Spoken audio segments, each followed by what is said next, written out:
Welcome. After 2 years of running the Prairie Sailor channel, I have not done an FAQ video yet. I get a ton of great questions on the channel and I do my best to answer them all individually in the comments, but I thought many people probably have the same questions, so why not answer them for everyone? So here we go. The number one question that I get at career fairs and otherwise is, can permanent residents join the Canadian Armed Forces? And up until now, I've had to answer this question by saying there's special circumstances and going into the details. However, the policy was changed recently in November of 2022, and permanent residents can now apply to the Canadian Armed Forces. So this policy is effective immediately. You can apply now as a permanent resident. The next question I want to answer is, does the Canadian Army have an official channel like this? The first thing that popped in my head was, they wish. But the real answer is, this is not an official channel. The Prairie Sailor channel is a personal channel. HMCS Chippewa does have an official channel, which I also produce, and I'll link that in the description below. The Prairie Sailor channel is a personal channel that I produce, and all of the information contained on the channel is my own personal thoughts and experiences. I am experienced. I have 17 years in the Naval Reserve, the first 10 of which were working part-time. And for the last 7 years, I've been working full-time as a recruiter, military career counselor, and in public affairs. So I do have a lot of subject matter expertise on the application process, the recruiting process, and I feel like I can answer these questions accurately. But again, it is a personal channel, and these are my personal thoughts. Next question here is from Anna, who asks, what about NTOG? Can I apply right after I join the Navy? NTOG is the Naval Tactical Operations Group. I would say it's one of the highest trained teams that we have in the Royal Canadian Navy. They have special training and skills for enhanced boarding party and naval tactical operations. And the answer is, yes, you can apply, but you need to first be fully qualified in your occupation. So the way it works is you can't apply directly to the Naval Tactical Operations Group. You apply for an occupation of your choosing. You'll complete all the training in that occupation. And at that point, you would be able to apply to be a member of the Naval Tactical Operations Group. You can apply to this team from any occupation. However, having occupations that have a related skill like bosun with receiving more weapons training might give you an advantage. You can apply from any occupation. We have had success from HMCS Chippewa in members making it onto the Naval Tactical Operations team. Someone who I worked with has made it on the team, there is a competitive application process and there is a competitive training course where people are eliminated and the top candidates are chosen. So it is definitely an elite team, but I know someone from a Naval Reserve unit here in Winnipeg who made it on the team, so it is possible, and if that's an avenue that you hope to pursue, you can do it as a member of the Naval Reserve. The next question is from Kate, asking if there are any full-time positions in the Naval Reserve. The answer is yes. However, you must be aware that when you first apply, you'll be starting out as part-time. I'll review from previous videos. When you apply to the Naval Reserve and get enrolled, you'll start out on our part-time training schedule, which is an average of 1 evening per week and 1 weekend per month from September until May. You will then complete full-time training courses, primarily during the summer months to accommodate for the schedule for students. And once you're qualified in your occupation, you will then be eligible to apply for short-term full-time contracts. And this is kind of what a long-term career in the Naval Reserve can look like. That's the point of what we do, is we train part-time so that we're qualified to either do full-time employment contracts or augment the regular force or respond to domestic emergencies. So those opportunities are available. We have a pretty small number of full-time positions at the Naval Reserve divisions. For example, here in Winnipeg at HMCS Chippewa, we have about 200 members, and it's about a dozen, maybe 15, who work full-time. So we kind of keep the ship running in essential roles, and the remainder of our members have either full-time civilian careers or full-time students and do the evening and weekend schedule, as well as training in the summer months. So you can apply for those contracts as they become available. Typically, they're 1 to 3 years in length. The other option is to apply for employment contracts. We actually have a database that is open to all members where you can see all of the available contracts across the country, including on ships overseas. So basically, they'll say, oh, we need a cook for a deployment on a ship from this date to this date, and if you are a qualified Naval Reserve cook, you can apply for that employment contract. And this is how it works across the board for all occupations. So there's a small handful of local full-time contracts for essential roles to keep the ship running, and then there's a large assortment of available contracts that you would potentially have to travel for to the regular force bases on either coast or to ships at sea or other training establishments across Canada. So yes, there are full-time positions available, but be aware when you first start, it's part-time. Those full-time jobs usually involve travel. There's a small number of local full-time jobs, and people do make a living full-time as a naval reservist, and I'm a good example of that. You string a couple contracts together, you can jump from one short-term full-time contract to another and kind of make a full-time career out of being a part-time reservist. Next one here from Sean, is there a practice version of the MOST test? So people know, the MOST test is the Maritime Officer Selection Test. It's a separate test in addition to the standard aptitude test, the CFAT, Canadian Forces Aptitude Test, specifically for naval warfare officers. So you have to pass the MOST, or a Maritime Officer Selection Test, to be a naval warfare officer.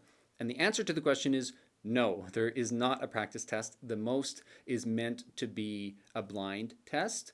You probably could find some information about it if you search online and Reddit or other resources like that, but there are no official resources because we're testing your ability to go in and problem solve with the MOST exam. Next up, we've got a question from Jeff. Are positions open for PID? That's Port Inspection Diver. And I'm going to answer this question a little bit more generally and talk about how we allocate positions and how it all works. So there are a certain number of positions available for each occupation each fiscal year, which turns over on April 1st. And it fluctuates what is available based on demand.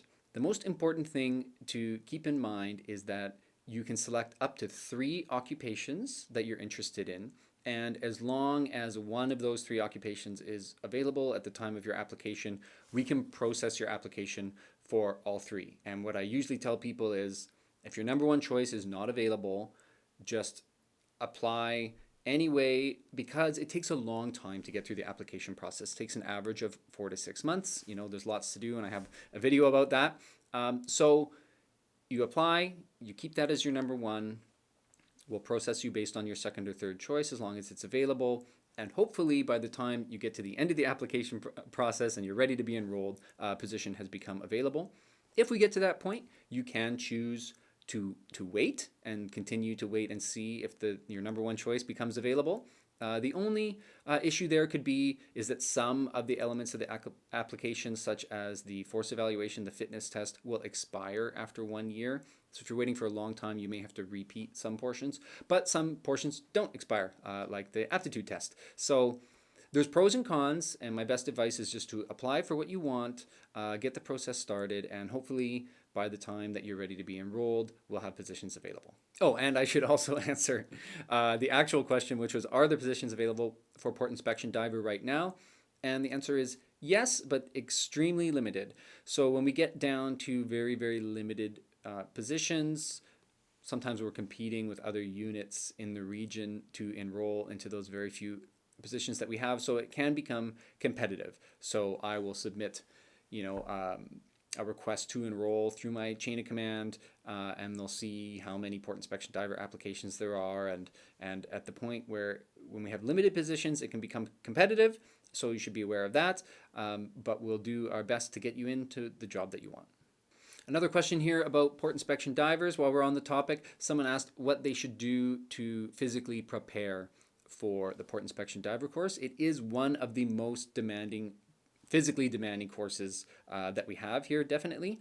And my best advice for that, if you watch the Port Inspection Diver training videos on the course, you'll notice they do a lot of swimming. They're divers, they're going to be in the water.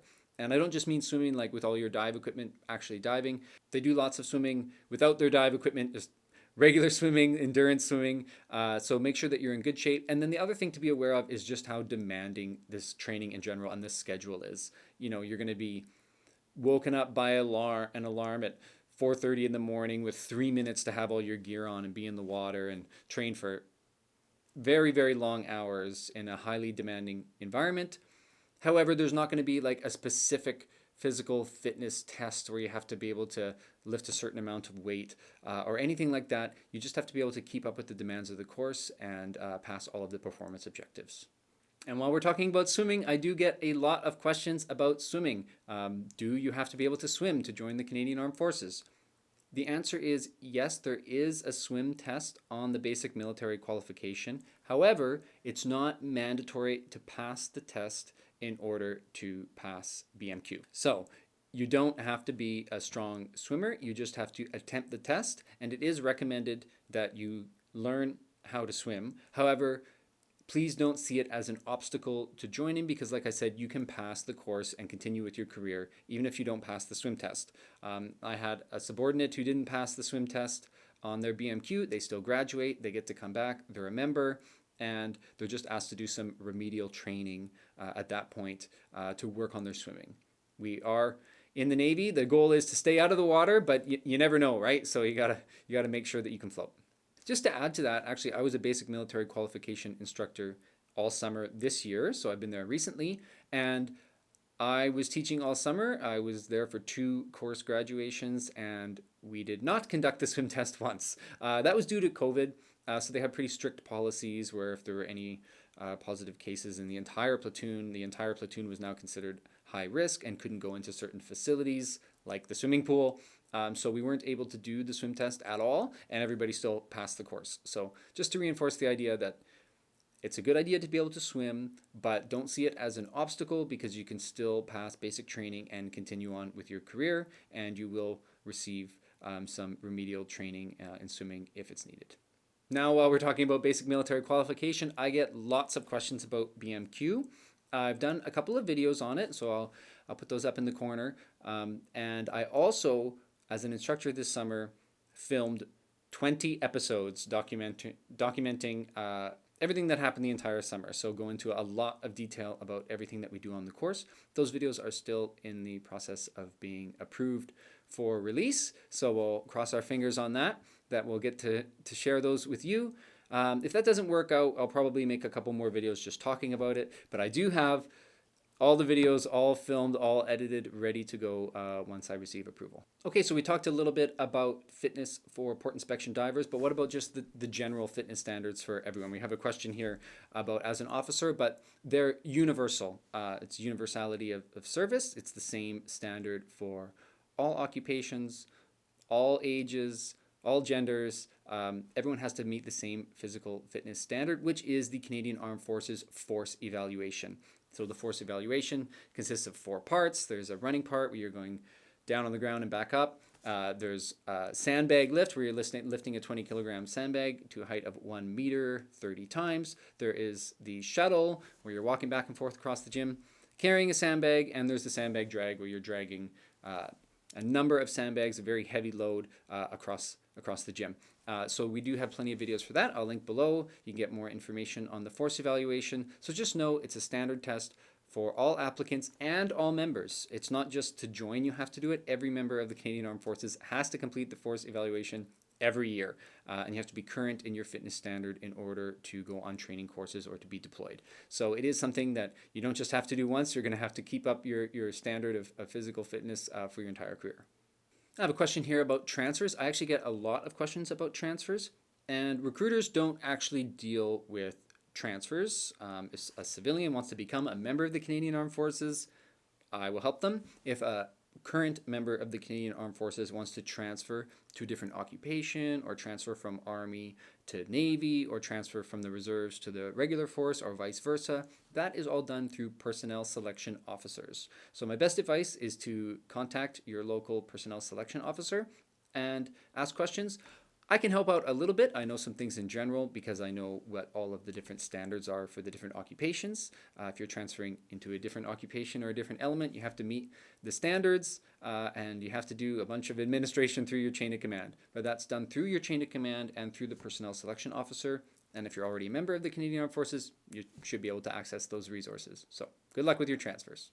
I will just add one thing there, and it's important because I talk about this in the pre-enrollment interview, where if you choose an occupation and you're being enrolled into the Canadian Armed Forces, we will tell people that not to expect to be able to transfer right away in the short term. We don't want to enroll someone as something just as a short-term placeholder and then they're going to be wanting to transfer right away to something else. You want to enroll into the position that you want to work in, because it's just an administrative burden for people to be doing transfers right away after they're enrolled or to frequently transfer. So try to make sure you get into the role that you want and you're going to be happy staying with. If you do need to transfer, if you have a change in your career path, a change if you move and the occupation that you had before wasn't available in the city you're in, or if you have any legitimate reason to want to change your job, you are able to do that. Yes, you can transfer between elements. You can transfer from regular force to reserves or vice versa. You can do a voluntary occupational transfer to a different occupation. All those things are possibilities and people do them all the time.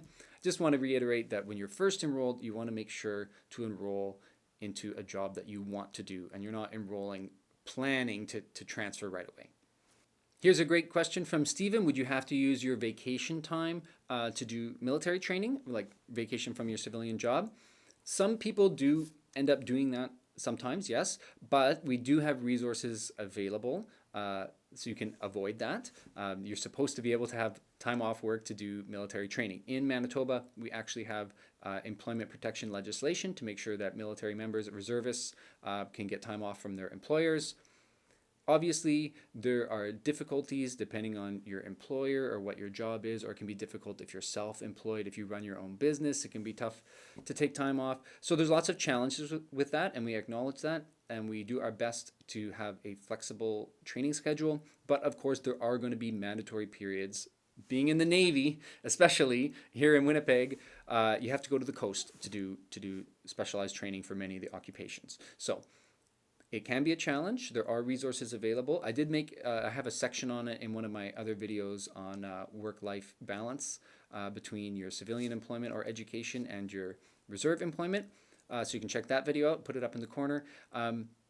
One of the resources I mentioned is the CFLC, the Canadian Forces Liaison Council, who can be helpful in communicating with your employer to help you get time off from work. So the answer to the question, yes, sometimes people use vacation time to do military training. That's not ideal. You hopefully shouldn't have to do that. Hopefully we can be flexible. We can work with your employer and get you a leave of absence, or there's different things that we can do to help get time off from your civilian employment so that you can do military training and or deployments. All right, I've got a couple of questions about the CFAT, the Canadian Forces Aptitude Test. So one is asking if you've done it in the past and you've released from the Canadian Armed Forces and you're reapplying, do you have to redo the CFAT? And for that one, the answer is usually no. If you've done it within the last 20 years, it's the same test and it doesn't expire. So as long as you met the standard for the occupation that you're applying into, you do not have to redo the CFAT. The exception is if you did it more than 20 years ago or however long it was when they switched over to the electronic version, you may have to redo it. You may, if they don't have the test scores, they can't prove what you got. Before it was all tracked electronically, you might run into issues there. I have had people where we could not locate their original CFAT score from 25 years ago, and they did have to redo it. But in most cases, you won't have to redo it as long as you've done it within the time frame that it's recorded electronically. And again, to stress that you do have to meet the standard for the new occupation that you're applying into. So if you didn't meet the standard, then in that case, you would have to rewrite the CFAT as well. The other question about CFAT is, are there practice resources available? And yes, there are practice resources available. We do have an official CFAT practice test on the forces.ca website, which I'll link below. And also, I'm planning on doing a CFAT study guide video in the near future, where I'm going to go in much more detail on studying and preparing for the Canadian Forces Aptitude Test, so keep an eye out for that. Next question is from Natasha. She's asking if women can serve on submarines yet in the Canadian Armed Forces, and the answer is yes. For about 20 years, about 2001, they changed the policy so that women can serve on submarines in the Royal Canadian Navy, and women can serve in all roles in the Canadian Armed Forces. Thank you very much for joining me today. I hope I was able to answer some of your questions, and keep the questions coming. So if you have questions about the application process, the Royal Canadian Navy, or anything to do with the Naval Reserve in general, I'll be very happy to answer them. So put them down in the comments, and I'll catch you on the next one.